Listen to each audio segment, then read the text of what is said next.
आज हम आप लोगों को एक ऐसा न्यूज दिखाने जा रहे हैं जिसको सुनने के बाद शायद आपको यकीन होगा, आपको कान इस बात को स्वीकार नहीं करेगा। दोस्त, आप स्क्रीन पर जिस व्यक्ति को देख रहे हैं ये है भोजपुरी के बहुत ही बड़ा कॉमेडियन स्टार मनी मिराज। रुक रुक रुक अभी मंत्री जी काहे कर लगा रहा भैया हमारे का मांग के दियो। और बनू द ग्रेट, इसका आज बहुत बड़ा खुलासा हम लोग को बताने जाने हैं। दोस्तों, ये मनी मिराज देखिए आज से 2 साल पहले ही बनू द ग्रेट से कर लिया है शादी, और ये आज तक भी ऑडियंस को पता नहीं है। क्या आप सब जानते हैं? और आप लोग कमेंट में बताइए कि कौन कौन से हमारे जो है वीडियो देख रहे हैं, कौन कौन से व्यक्ति जान रहे हैं कि हाँ बनू द ग्रेट और मनी मिराज का 2 साल पहले शादी हो गया।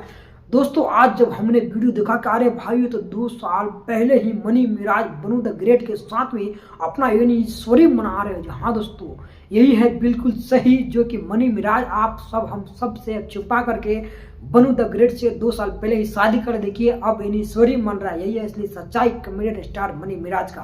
तो नमस्कार, मैं हूँ श्याम जी कुमार, आप सब देख रहे हैं श्याम जी भाई ब्लॉग 24। दोस्तों, वीडियो शेयर करिए और आप लोग भी अब जान गए होइएगा कि मनी मिराज एक्टिंग नहीं बड़ा एक्टर है कि अपने शादी तक को बिल्कुल नहीं होने दिया और बनू द ग्रेट का अपना पत्नी